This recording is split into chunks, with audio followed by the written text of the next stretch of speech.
Hello everyone, this is Avinash Mishra and you are watching my gardening YouTube channel wow gardening. दोस्तों, आज मैं आपके साथ शेयर करूंगा कि अगर आप अपने घर पे लिली प्लांट्स लगाए हुए हैं, वाटर लिली की मैं बात कर रहा हूं, जैसा कि आप देख रहे हैं अपने सामने, तो उसको आपको फर्टिलाइज़ कैसे करना है। और ये भी आप जानेंगे, अगर आपको नहीं पता है कि इसको फर्टिलाइज़ कैसे करना है या करना भी होता है या नहीं, तो इस वीडियो को कंप्लीट वॉच कीजिएगा, तभी आपको समझ में आएगा। अगर आपने भी अपने घर पे इसे प्लेस किया है तो आपकी जो है उसमें फ्लोरिंग काफ़ी बूस्टअप हो जाएगी, यानी कि काफ़ी अच्छी फ्लोरिंग निकल के आएगी अगर नहीं आ रही है तो।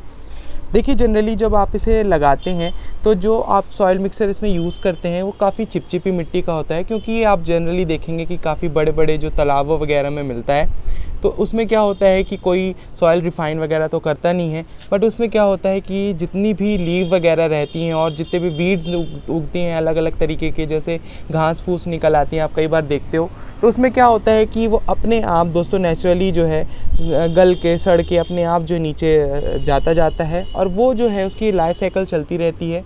क्योंकि जो पत्तियां वगैरह आप देखते हो ना, जैसे लीव कंपोस्ट मैं आपको बनाना बताता हूँ, तो उसमें क्या होता है, जनरली यही कॉन्सेप्ट यूज़ होता है। जो लीव्स रहती हैं उसमें जब फर्टिलाइज़ करते हैं, जब अच्छी तरीके से वो निकल के आ जाती हैं, ग्रो हो जाते हैं, फ्लावर जो एक्सपेंड हो जाते हैं, तो उन सबको कलेक्ट करके जो हम फर्टिलाइज़र बना लेते हैं। तो सेम ऐसे ही इसमें होता है, फर्टिलाइज़र अपने आप इसको नेचुरली मिलता रहता है। तो उस कंडीशन में वहाँ पे जिसमें अच्छी फ्लोरिंग अच्छी जो है इसमें लीव्स भी निकल के आती हैं। पर घर पे ऐसा हम क्या यूज़ कर सकते हैं जिससे कि हमारी जो है इसमें फ्लोरिंग अच्छी निकल के आए। क्योंकि देखिए, जो नेचुरली ग्रो करते रहते हैं उनको खास फर्टिलाइज़र की ज़रूरत नहीं पड़ती, क्योंकि उसमें ऑटोमेटिक जो है नेचर के थ्रू फर्टिलाइज़र मिलता ही रहता है। पर हम जब अपने घर पे एक पॉन्ड पे लगाते हैं, एक लिमिटेड स्पेस पे लगाते हैं, तो उसमें जो फर्टिलाइजेशन की रिक्वायरमेंट है वो काफ़ी बढ़ जाती है। आप देख रहे हैं कि छोटे से मैंने जो पॉट पे से लगाया है, अगर आप मेरे को पहले से वॉच करते हैं, काफ़ी आपने देखा है मेरी वीडियो पहले भी, तो आपने देखा होगा जब मैंने इसकी वीडियो शेयर की थी तो मैंने आपको प्रॉपर बताया था कि मैंने इसे कैसे लगाया हुआ है। तो आप वो जाके ज़रूर देखिएगा। फिर भी आप मेरे को मैं यहाँ बता दे रहा हूँ कि आप इसको जो है लिमिटेड स्पेस में फर्टिलाइज़ कैसे कर सकते हैं। तो देखिए, उसमें 2-3 फर्टिलाइज़र जो है वो मैं ख़ास यूज़ करता हूँ, वो इसमें अच्छी फ्लोरिंग भी लेके आता है, अच्छी जो इसमें लीव भी निकलती हैं। चलिए मैं दिखा देता हूँ कि वो कौन से फर्टिलाइज़र हैं और उनको यूज़ कैसे करना है। तो ये देखिए, उसे फर्टिलाइज़ करने के लिए मैं यहाँ पर जो है ये छोटे छोटे कपड़े यूज़ कर रहा हूँ। मैं 2 कपड़े यूज़ कर रहा हूँ कि मेरे पास 2 जो है वाटर लिली के प्लांट हैं, तो मैं दोनों में यूज़ करूँगा। देखिए, ये कपड़े क्यों यूज़ कर रहे हैं, जनरली ये बात ये आती है। तो देखिए, फर्टिलाइज़ करने के लिए हम मुझे जैसे प्लांट रहते हैं, हम उन्हें डायरेक्टली लिक्विडली या जो है मुझे ऊपर से जो है फर्टिलाइज़र अप्लाई कर देते हैं, तो प्लांट में अच्छी तरीके से मिल जाता है। बट उसमें तो दोस्तों अपन लोग ऐसे ही अप्लाई नहीं कर सकते हैं, लिक्विडली बना के नहीं दे सकते हैं, क्योंकि ऑलरेडी वो जो है वाटर पे फ्लोट करता है।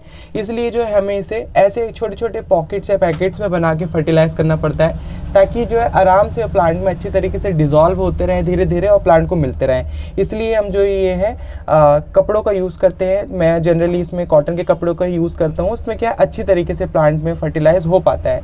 आपके पास नहीं है तो आप दूसरे कपड़े यूज़ कर सकते हैं, बट मैं आपको यही बोलूँगा कि अगर आप कॉटन के छोटे छोटे कपड़े आपको मिल जाते हैं तो आप उसे ज़्यादा प्रेफरेंस दीजिएगा। तो देखिए, सबसे पहले जो मैं इसमें यूज़ करता हूँ वो है DAP।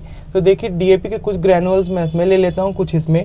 DAP क्या करेगी दोस्तों, हमारी जो फ्लोरिंग है उसको काफ़ी बूस्टअप कर देती है। काफ़ी बार आप देखते हैं कि आपके प्लांट में जो है छोटे छोटे से फ्लोरिंग बड्स तो निकल के आते हैं, पर उसमें फ्लावर कभी बन नहीं पाता। वो इसी कारण से होता है कि इसमें काफ़ी बार क्या होती है, पोटास की कमी हो जाती है। तो अगर आप DAP यूज़ करेंगे तो काफ़ी अच्छी तरीके से आपके प्लांट में फ्लावर भी आएंगे, रिजल्ट भी देखने के लिए मिलेगा। साथ में दोस्तों मैं यूज़ करता हूँ उसमें थोड़ा सा NPK, जो कि एक बैलेंस फर्टिलाइज़र है, नाइट्रोजन, फॉस्फोरस और पोटास का भी।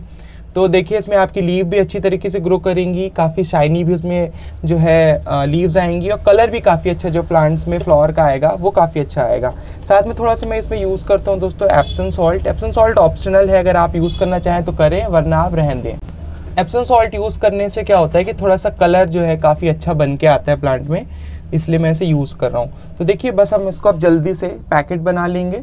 जल्दी इसमें ऐसे कुछ करना नहीं रहता है। देखिए, बस ये छोटे छोटे से ऐसे पैकेट, आप हो सके तो इसमें ऐसे आप थोड़ा सा ऐसे धागे से भी बांध सकते हैं ताकि ये खुले ना, या तो फिर आप डायरेक्ट इंसर्ट कर देंगे तो ये खुलते नहीं हैं। तो देखिए, अब इसको भी मैं इसको अच्छी तरीके से पैकेट ऐसे बना लेता हूँ। तो ये देखिए, मैंने जो है 2 छोटे छोटे से ऐसे पॉकेट्स बना लिए हैं। वैसे जनरली हमारे यहाँ इसे पुटकी बोलते हैं, तो हमने ये रेडी कर लिया है। और देखिए, इसको आपको जो है इंसर्ट करना है अपने प्लांट पे, तो इसके लिए आप क्या है, कोई गार्डन टूल का यूज़ कर सकते हैं या आप अपनी फिंगर की हेल्प ले सकते हैं। तो देखिए, मैं जो है अपनी फिंगर की हेल्प से इसमें थोड़ा सा ऐसे होल बनाऊँगा ताकि अच्छी तरीके से अंदर जा सके, और इनमें से एक को मैं ऐसे लेकर इसके अंदर ऐसे दबा दूँगा। देखिए, अंदर यूँ तो इसमें ऐसे ही इंसर्ट कर देना है। सेम जो है हम अपने दूसरे प्लांट में भी इसको ऐसे ही इंसर्ट करेंगे। देखिए आपके सामने ही मैं कर रहा हूँ, थोड़ा सा फिंगर से इसमें ऐसे गैप बनाया, देखिए, और इसको इसमें ऐसे अंदर इंसर्ट कर दिया। ये क्या होता है, स्लो रिलीजिंग फर्टिलाइज़र होता है। जैसे डीएपी वगैरह है, जल्दी से डिज़ोल्व नहीं होता है, तो आप इसे अगर इसमें अंदर डाल देते हैं तो धीरे धीरे करके आपके प्लांट्स को मिलता रहता है। उस कारण से आपके प्लांट धीरे धीरे जो है फर्टिलाइज़र उसको मिलने से प्लांट में अच्छी तरीके से फ्लॉरिंग भी आएगी, ग्रोथ भी देखने के लिए मिलेगी, और जिसमें कलरेटिक जिसकी लीव्स आती है ना, देखिए जो पैचेस बनते हैं, ये भी काफ़ी अच्छी तरीके से बन पाएंगे। अच्छा, फर्टिलाइजिंग तो हमारी अच्छी तरीके से हो गई है। साथ में आपको एक चीज़ को और ध्यान रखना है कि आप ये जो फर्टिलाइज़र है हर 20 दिन के गैप में अगर अपने प्लांट्स में देते रहेंगे तो और अच्छा आपको रिजल्ट देखने के लिए मिलेगा। आप जो इसकी ड्यूरेशन को ज़्यादा मत बढ़ाइएगा तो ज़्यादा अच्छा है। आप इसको 15 से 20 दिन में देते रहेंगे तो प्लांट अच्छी तरीके से ग्रो करेगा और बहुत ही अच्छी तरीके से फ्लॉरिंग आएगी। आप ये जो देख रहे हैं ना, मेरा प्लांट इतना मैच्योर नहीं है, पर जैसे मैंने इसको ला के इसमें शिफ्ट किया था 1 महीने के बाद ही इसमें अच्छी फ्लॉरिंग होना स्टार्ट हो गई। और देखिए आप इसमें नए नए फ्लॉरिंग बर्ड्स भी बन रहे हैं। जैसे ये फ्लॉर जो है स्पेंड होगा 2 से 3 दिन में, तो देखिए नई फ्लॉरिंग बर्ड्स इसमें आ रही है। तो दोस्तों ये प्रोसेस होती है आपके वाटर लिली पे फर्टिलाइज़ करने की। आई होप दोस्तों आपको जो है सिंपल सी जो है वीडियो और जो मैंने आपको बताया है समझ में आई होगी कि आपको प्लांट को कैसे फर्टिलाइज़ करना है वाटर लिली को। अगर वीडियो अच्छी लगी है तो प्लीज़ वीडियो को लाइक कीजिएगा, शेयर कीजिएगा, चैनल को सब्सक्राइब भी जरूर कर दीजिएगा। मैं मिलता हूँ नेक्स्ट वीडियो पर किसी एक नए टॉपिक के साथ, नए प्लांट केयर के साथ। तब तक के लिए दोस्तों take care of yourself and goodbye. Happy gardening.